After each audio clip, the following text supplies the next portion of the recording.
What's your name and where are you from? Matt Sheridan. I'm born and raised in Dixon, Illinois, about 90 miles straight west of Chicago. All right.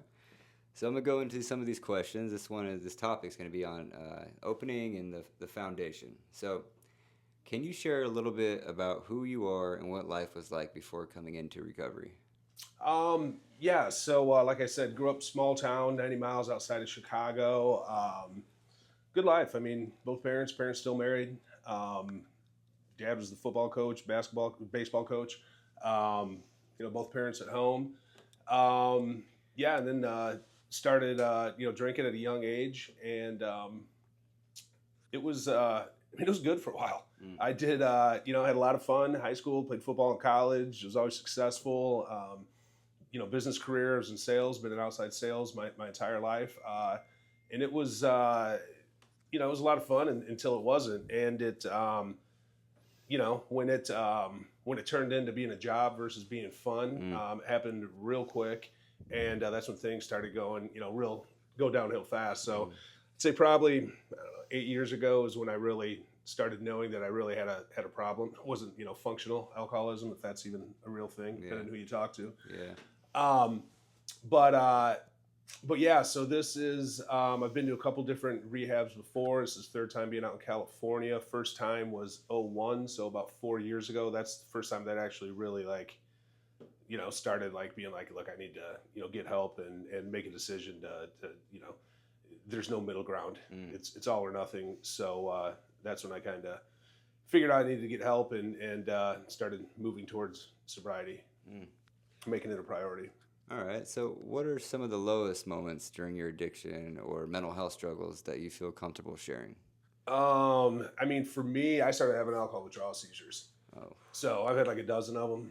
wow. So I mean, waking up in an ambulance, waking up in the hospital Wow. is no fun. So that's when I say it's it gets to be a job. I mean, it's legit. Like 6 o'clock in the morning, I'm at the gas station selling beer and selling booze because that's when it opens, and I'm shaking like a leaf.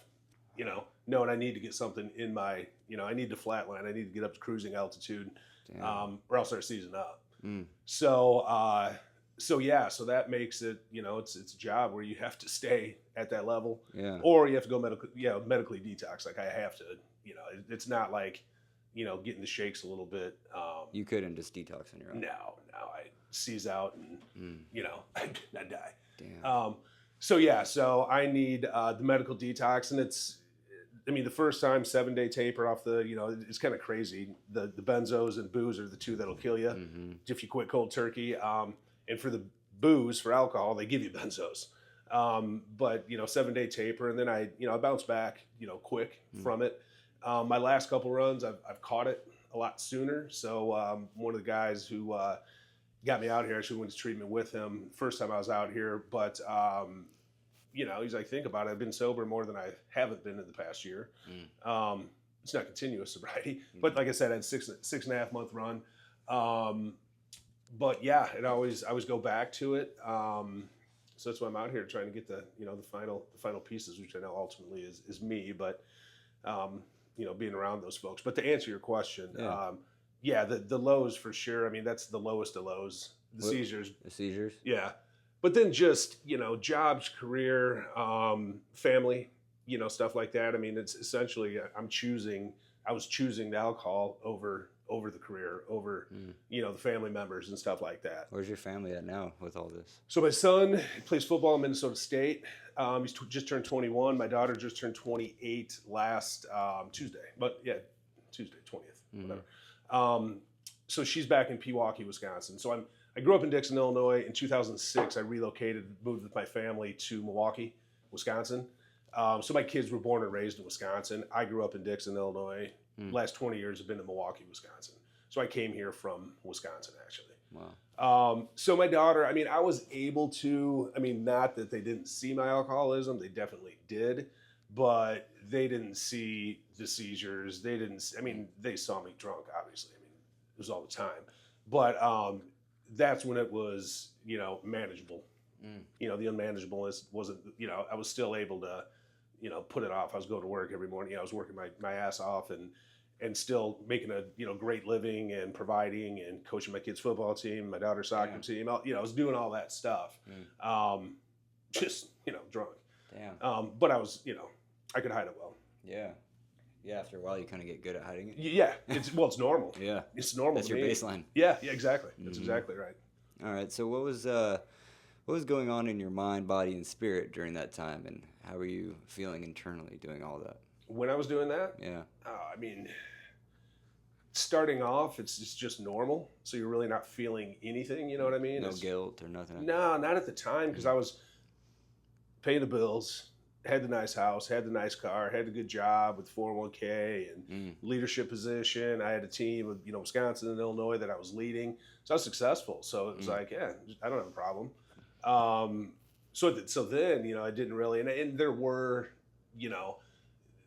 problem times, but I could shake that off and be fine, bounce right back. Slow down enough, never quit, but slow down enough to where it wasn't affecting the 9 to 5 or even my family life too much, because whether it was my ex-wife or my ex-fiance, they drank too. So it wasn't really, they just didn't know how much I drank. Oh, yeah. They knew I drank, they didn't know how much. They didn't know when I got home and grabbed a beer out of the fridge, they didn't know that was my 19th beer. They thought it was my first. They didn't know I had an 18 pack on the way home, or a 12 pack on the way home. Yeah.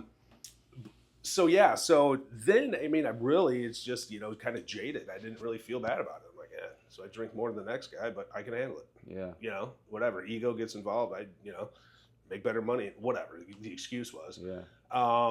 So I felt fine, but then whenever I start looking back on it, then you're waking up 6 o'clock in the morning and you have to have it. That's whenever it starts, mind, body, and spirit. You're like, Jesus God, what am I, What was the shift? Like all of a sudden, like it takes a lot of courage to come and get help, and like, what was the shift? You're like, oh, I got to do this again. It was just too much of, it's going to sound cliche, but just sick and tired of being sick and tired. I knew I couldn't detox myself. I knew, so I've done detoxes, just like a 4-day detox, 5-day detox. They want you to stay for 28 days or stay for a full week, but I always be like, no, I got to go back to work. Did the 4 days actually get you feeling better? It would get me on. I could get off a taper. I could do like a 4-day taper, so I was out of the seizure mode. Yeah. So I could feel. You're still. You're not 100%, Yeah. right? But I'm 60 days sober now, and I feel better than I have before. But I take look forward to, people are like, just wait, dude, 18 months, two years, you're gonna feel even better. Yeah. So I look forward to that. I want to get there. But yeah, compared to waking up wondering if you're going to have a seizure, to be 4 days of no booze and medically detox, yeah, you feel fine, and I could go back to work and be good. But I never fully committed to, like, I'm going to make this a lifestyle, like change my lifestyle and do it, until I came out here the first time. And then it's just like, I lost a job, quit a job, whatever. And I talked to my buddy, and he's like, dude, he's like, you got to go. Because him and I both, we went to high school together, college athlete. I was a college athlete, same type, same shit, different flavor. If you will. And he's like, dude, you got to, you ain't going to get better by yourself. So that's when I'm like, what the hell? What do I got to lose? And, Are you married or? No. So I was married for 16 years. Both my kids are with my one woman. Then I was engaged for like 7 or 8, but drinking and stuff killed that. Yeah. Yeah. Damn. So did you ever end up doing any type of, like, when you would graduate treatment, would you ever go back and run type of program at home, like AA or anything little, like that? Very little. Okay. Very little. That was, so when the 6.5 months that I did have sober, so I was living in sober living, which is good, right? Accountability. Totally. Hated it. That was a kick in the balls. Like, I'm used to fucking, whatever. But, talking to people, they're like, whatever. So sober living house, accountability, 7, 8 other dudes in the house. And I kind of used that as my program, which wasn't a program at all. I went to a few meetings, but no, thoroughly, working the steps, going through the steps, working a program. I wasn't up there. So I was essentially a dry drunk. Yeah. Just hold a ton of resentments into people, like, these fucking guys don't work. I come home, there's 4 dudes wanting to fucking ride to the gas station or the grocery store. Yeah. Whatever. So, that's not an excuse by any means. Yeah. But So I was like, oh, I'm helping these guys. So have you ever pinpointed, because, typically the alcohol is a solution to some underlying issue. Have you ever pinpointed it? I don't think so. Mm. I mean, I haven't 100% of the time. I mean, 100%. Like, hey, I think this is it. But yeah, I mean, it's definitely. I understand it's the solution. It's not the problem. You got to find out what that problem is. Yeah. I went through the steps last time I was out here last summer. And you think that you've done all 12 steps? I got through 10. Okay. Did I do it thoroughly? Yeah. I don't know. Yeah. I mean, I wasn't trying to hold anything back. Yeah. You know what I mean? I was trying to be as honest as possible. Just starting the steps again this time, out here, just like finishing up step 1, waiting to meet with my sponsor, different sponsor, different way to go through it. And I'm just, I mean, do I have it pegged down to like, hey, this is why I drink, this is why? No. And I'm kind of like, a lot of my relapses, like when I'm down, when I'm depressed, when I'm out of a job, when, people are pissed off at me and shit like that, I'm real good at like minding my P's and Q's and dotting my I's, crossing my T's and staying sober. It's me. And it says somewhere in the big book, like, social acceptance isn't like the end. Like whenever you build it, so really good at building, tearing shit down. And then once I build it back up and then I start making a ton of money and, because I'm sober, I'm really good at what I do. And, it's when I get that, like, it's like, I want to celebrate, or I feel like I'm, I owe this, or I've earned this, whatever. But no, as far as like the underlying reason, I really haven't identified that. I would in my experience over the course of time, what I've done is worked with a lot of clinicians and do a lot of this stuff myself, work one-on-one with individuals. If you work with the right person, all these different modalities and things they do, it's a lot of prompts, a very strategic way of asking you questions and guiding you through certain experiences. Sure. With, either the clinicians here or someone that if you ask them that, they should have the capability of navigating you through that. I mean, what is it like? There's just different things. There's like somatic experiences where I would ask you questions and a little bit of guided imagery, and I would guide you through an experience. And people think that a lot of our stuff's just in our mind, but our body holds on to so much of this. And so somatic experiences, these are just options of things. But sure. You can really, through very strategic questions, you will have these aha moments. And so using a professional, the 12 steps I think are amazing. Yep. But with the right professional, if they know what they're doing, they can get you there quick. Yeah. I would utilize. For sure. I definitely. Because you pinpoint it, you don't ever have to. Now you know. Yeah. But one of the big things is you have a thought, which triggers an emotion, which triggers a reaction. Now your reaction when you feel highs or lows is to drink. But through a lot of repetitions, when you're like, all right, I'm in a low, and you go and do the hard thing that's healthy. Yep. Through a lot of reps, that becomes second nature. Second habit. Boom, you rewire your brain. It's just being conscious of these little, not overcomplicating, but just simplifying it. And absolutely, after this, I'd love to chat with you and give you some things to do. Yeah, for sure. Okay. Absolutely. Right, let me get my question. You get me all fired up on that stuff. No, that's you're my good, jam. Man. You're going to be cutting and editing this, right? So I can... No. This is all podcast style. So, was there a specific moment or realization that made you seek help or finally say, I can't do this anymore? Just like aha moment. No, I think it was just, just bits and pieces just adding up. Small bits and pieces just adding up. Like I said, I mean, having been through treatment in the past, this last run, it was only, 6-8 weeks. I catch it sooner, so it doesn't have to get as bad. I mean, you start where you left off, right? I start where I left off once I get back to drinking. I mean, there's not just one thing that sets me off. It's just, I think, an accumulation of a lot of different things. And then it just, once I go, it might be one night I can, go out with a girl and have a drink because I don't want to tell her. I think that's one of my big things too. I don't lie, but I don't tell them I'm an alcoholic, lie by omission, which I think is like, I don't know, probably an ego thing, something in my head where, Totally. I don't want to start the relationship off that way, but at the end of the day, if you don't, it's not gonna be a good relationship anyway. So I'm not winning by doing that by any means, but I think lying by omission, employers, and just all kinds of shit like that. I think small stuff like that just adds up, accumulates, and then it's just whatever. Yeah. You think it's a couple strippers in the Super Bowl, but it's actually a lot of stuff.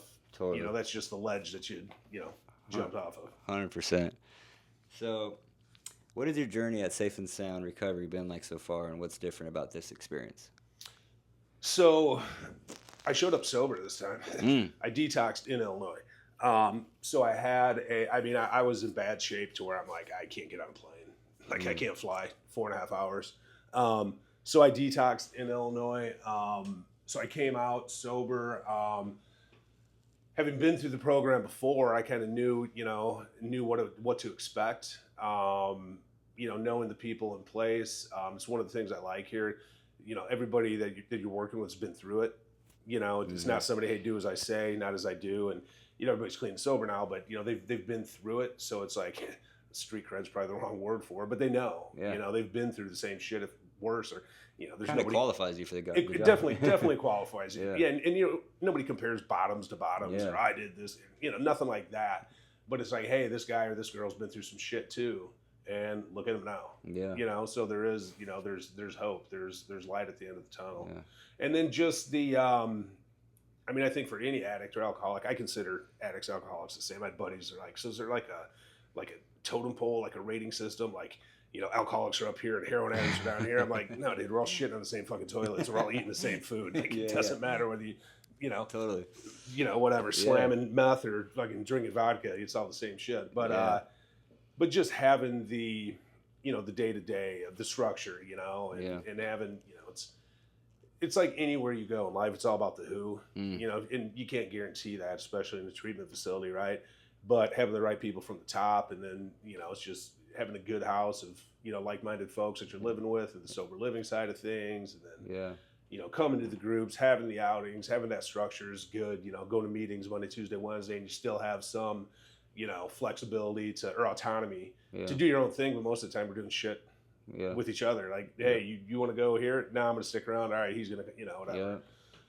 Camaraderie, yeah, for the fellowship, and having been out here, I have that built from people in the past that have stayed sober, kind of kicking myself in the ass. It's humility, where I got to come back in here and tuck my tail between my legs, and there's people like, year sober, because I was out here with them a year ago, and I'm like, shit. That's why I have so much respect for anyone that comes back in, that even that someone that goes back into treatment. I have the utmost respect for it.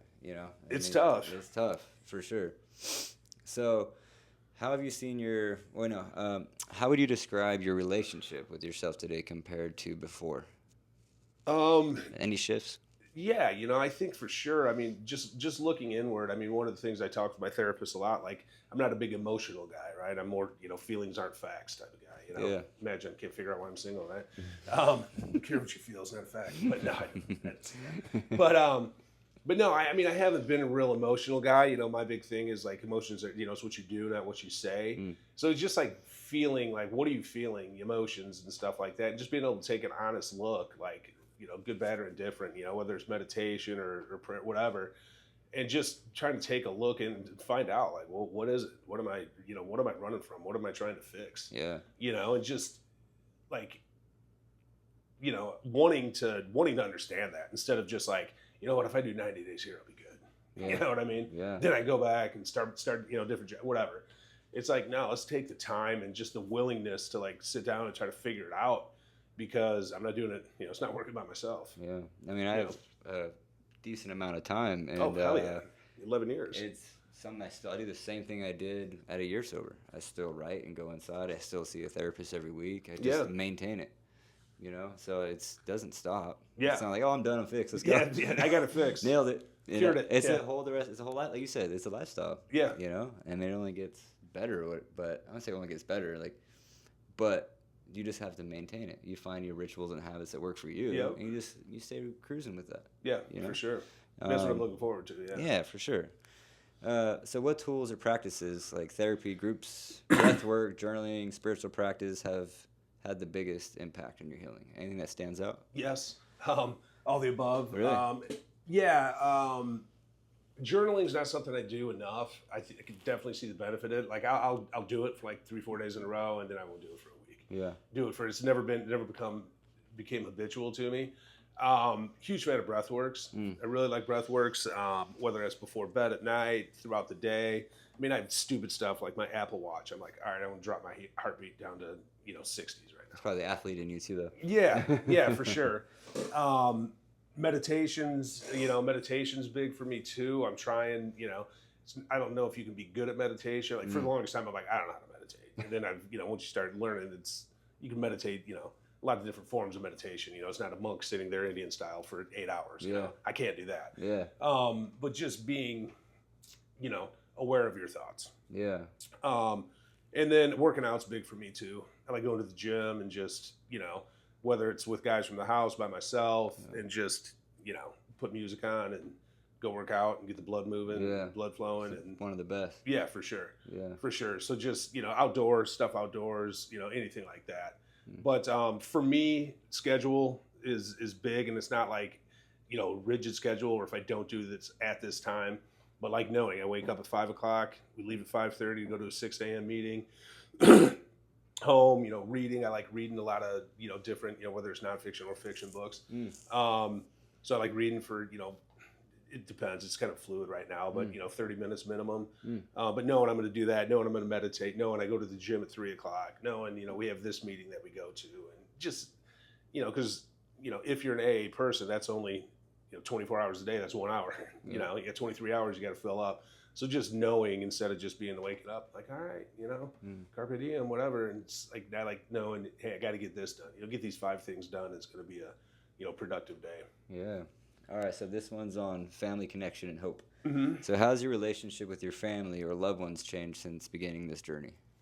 Family, family's always been there. They're the ones, the reason I'm here, whether it be kids, they're not talking blood family, parents, sister, aunts, uncles, stuff like that, really close with the families. So, that's, they just want to see it get better. I told somebody, they're like, yeah, I'd call my mom, making an amends is going to be so hard, whatever. And I'm like, with my parents, I will call and give them amends when I get to that point, but if I'm sober, they don't give a shit. They don't care about the words coming out of my mouth. They want to see the sobriety. Yeah. And, so they're happy with that. So they're behind me 100%. Yeah. And so both of your parents are still alive. And yep. Oh, that's amazing. Yep. Yeah, still alive. Been married for 50, whatever. Dang. Yeah, you call one of them, you're getting them both on speed. They're on speakerphone. Yeah. All right. So, what does hope look like to you today, and what are you looking forward to? Looking forward to. So, I heard this from someplace. Somebody that was teaching one of the groups or something, but it's like, build a life so fucking awesome in sobriety, you don't want to relapse. Or you mess it up. That's my thing. I show people such an amazing life that when they go out and relapse, like, God dang it, Preston. I had so much fun with them, and then you kind of mess up the relapse from or the using. Yeah, no, exactly.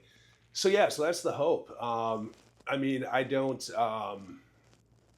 don't want to be out there, and I understand. I see people like you. I see people, that are sober, that are living a great life, and it doesn't have to revolve around alcohol and booze. And there's so much out there that I haven't seen, that I haven't done, and just finding a group of people and fellowship, friends, whatever you want to call it, that are just just hang out with, have a good time, and live that life. I say I'm old, but I'm not, I'm a healthy dude, whatever. I'm old compared to some of the kids in here. Yeah. My kids are older than them. But yeah, just seeing the hope is, seeing people that are out there doing the damn thing and having a blast doing it, and, just, doing well with it. Yeah, just you saying that got me excited. Just looking forward to all the fun stuff that's out there. I think fun's such a huge component of this. Absolutely. Yeah. And then, whenever you're drinking, like me sitting in my apartment, drinking a 30-pack of beer, like, what fun am I missing out on?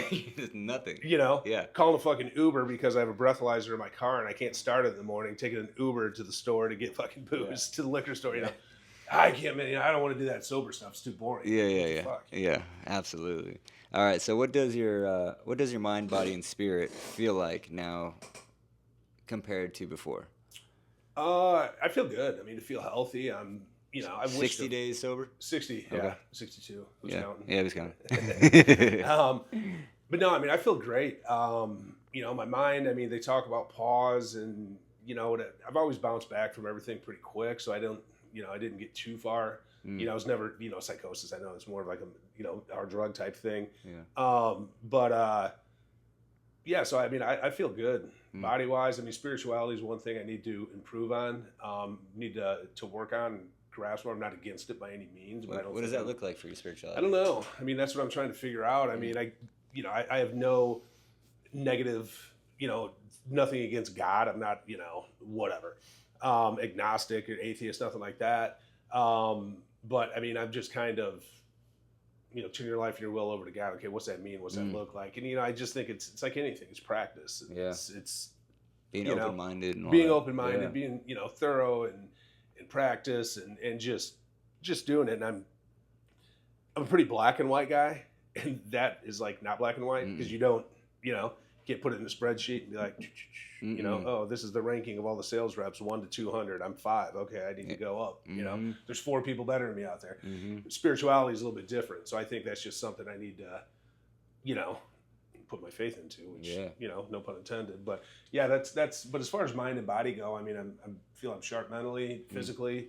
I feel good, and spiritually, I think that's one of the main things. I'll always work on mind and body. Yeah. The spiritually is where I need to, grow the most in my mind. That's cool.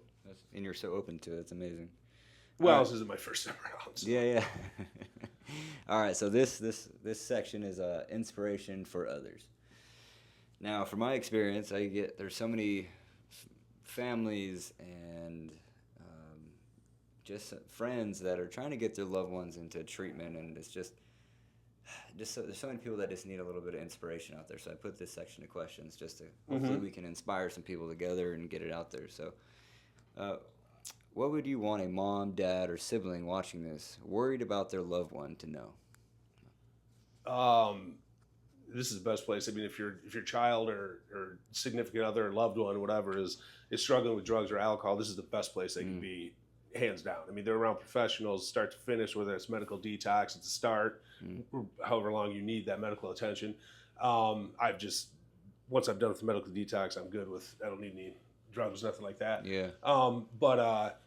But then just from the staff to the case managers and therapists, and it's we talked about, they've been through this, they know what it's like, they know how to build, they know what it's like going through treatment centers before themselves. So it's good people to be around, a great atmosphere to be around. Everybody's here wanting you to win, wanting you to succeed. It's you have to put the individual effort and work into it, the alcoholic, addict, whatever. Yeah. But it's still a very team orientated, facility where, they want everybody to win. We want everybody to win. So, I mean, it's much worse to have the addict or alcoholic out there doing what they're doing now than being in treatment. Treatment's the safest place. Yeah. From the be. So some people are, nervous about taking that leap. If someone's, watching this and nervous to take that leap, what kind of guidance or suggestion would you give them? What's there to be nervous about? Getting better. I mean, and one of the things I've heard in these rooms or, in treatment, whatever, and the way I kind of think is, what do you got to lose? It's always going to be back there. Whatever I came from, I can go back and start right back up where I left off. If I'm not happy in 3 months or 6 months or 9 months or a year, I can go right back. But I might as well, while I have the opportunity, if you're exploring the option, you have the opportunity potentially to come out and do it. You don't have anything to lose. I mean, the upside is way better than the downside. If you're like, screw it, fuck it, I don't. It's better being out there. Yeah. Drugs and alcohol are going to be out there. Yeah. Like the old saying in A, give it a year. If your life's not better, go back to drinking. Totally. 100%. And, if people make it a year, I mean, sure, people do fall off, but they're kicking themselves in the ass for it. They're wanting to come back real quick. Totally. Because nobody's like, oh, I went out and got wasted. That was the best thing ever that happened. Never. Never. Yeah. Closed down 2 bars, closed down 1 bar and went to the club and closed that down too. And then, Totally. All right. So if someone out there feels like there's no way out, what message would you want to give them from your heart? You're not a unicorn. I mean, I'm speaking to myself right here. I'm not a unicorn, no matter how bad or cool, or awesome, whatever, how, good of a drunk, bad of a drunk, whichever way you want to look at it, depending on how you're looking at it. There's always somebody out there worse that's doing a lot better than you right now. So it can always be worse, and everybody can get better. Everybody can get sober. Treatment's going to help everybody. You have to be willing to do it, and you have to put the work into it. It's not a magic cure all, fix all, cure all, whatever. Where you do 90 days and boom, you're fixed. You have to put in the work for it. Mm-hmm. But there's always people out there that have had it worse that are doing a lot better. Mm. So I use that as inspiration. If that guy can do it, if that girl can do it, there's no reason I can't do it. Yeah, 100%. Now, a final question here is, if someone's currently, that's in that spot and drinking or drugging, whatever it may be, something powerful that comes from your heart, what would you like to share of, something from you? It's like a message from you, if you want to, whatever comes through to inspire someone. Whatever you're feeling, whatever whatever emotions you're going through, whatever your feelings you're going through that's making you use, making you drink, you don't have to feel that way. And there is a better way out there. You might not be able to see it now. It's not something easily that you can grasp, but it is better, and there is help out there. And it's just making a cognizant effort of sitting down and making that decision. I mean, the hardest thing is getting on the plane. And then from there, they're picking you up at the gate and dropping, from there they're holding hands. So you just have to be, willing, and it gets better, and it gets better real quick. So I'm just, like I said, I'm just looking forward to, getting better and better, the snowball getting bigger and bigger. Well, that's it. Thank you. The energy in this room is awesome right now, and it was a pleasure meeting you. Yeah, for sure, man. Thank you so much. Did I answer everything? Yeah, bro. Good, nice work.